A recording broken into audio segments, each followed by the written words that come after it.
तो भाई मेरे जितने भी भाई बंधु इस तरह की रील्स को देख करके ये सोच रहे हैं कि यहाँ पे मसल का लेंथ इतना चेंज हो रहा है तो यहाँ अच्छे मसल ग्रोथ देखने को मिलेंगे, तो चलिए इसी रील के ऊपर एक प्रकाश डाल लेते हैं। क्या सच में यहाँ मसल ग्रोथ बढ़ेगी या फिर इस एंगल की वजह से जॉइंट्स, लिगामेंट और मसल टियर जैसी इंजरियां बढ़ेंगी या फिर एडिटिंग की क्वालिटियां बढ़ रही हैं। तो भाई सबसे पहले तो इस एंगल को नोटिस कर लेना। अच्छी खासी मसल लेंथन होने के बाद भी भाई साहब ने कितना दिखाया, 60%। फिर भाई साहब ने कमर के नीचे फोम रोलर लगा दिया जो किसी भी एंगल से सही नहीं है। यहाँ आपको स्टेबिलिटी के लिए अलग से मेहनत करनी पड़ेगी। इतना रिस्क लेने के बाद भी शोल्डर जॉइंट के एंगल और मसल की लेंथ में इतना बदलाव देखने को नहीं मिल रहा है कि दोनों के बीच 60 और 100% का डिफरेंस देखने को मिले। इसके बाद भाई साहब ने शोल्डर जॉइंट को और रिस्क में डालते हुए एक तीसरा एंगल और बनाया। और दोस्तों इतना हाई रिस्क लेने के बाद भी 2 और 3 नंबर के एंगल को कंपेयर किया जाए तो दोनों ही एंगल में बहुत डिफरेंस है, लेकिन फिर भी मसल की लेंथ दोनों में ही 100% है। तो भाई अब मुद्दे की बात करते हैं। मसल हाइपरट्रोफी करते हुए आपको एक खेल समझना बहुत जरूरी है, जो है लिमिटेड रेंज ऑफ मोशन का खेल।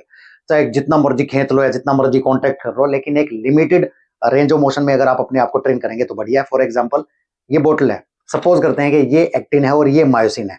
अब मैंने बोतल का ढक्कन टाइट कर दिया, अब देखा मैंने प्रेस भी किया, लेकिन क्या पानी निकल रहा है? नहीं निकल रहा है, क्योंकि इनफ है, ये टाइट हो चुका है। लेकिन मैं इसको और टाइट करना चाहता हूं, मैंने और टाइट कर दिया। भाई अब इसको मैं जितना मर्जी और टाइट कर लूं, ये मतलब ये पानी नहीं निकलेगा इसमें से, ठीक है, एयर लीकेज नहीं होगी।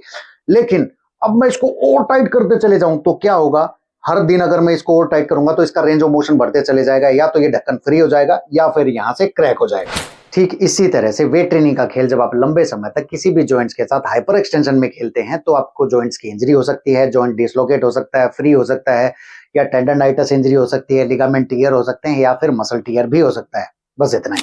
वैसे ये बोलने और सुनने में इतना ही है, लेकिन ऊपर वाला ना करे अगर इनमें से प्रैक्टिकली एक भी बात हो गई तो आपके और एक्सरसाइजेस के बीच एक लंबा चौड़ा गैप देखने को मिलेगा। So guys, as I mentioned earlier, when such a reels appear in our feed, benefits of both yours and mine too.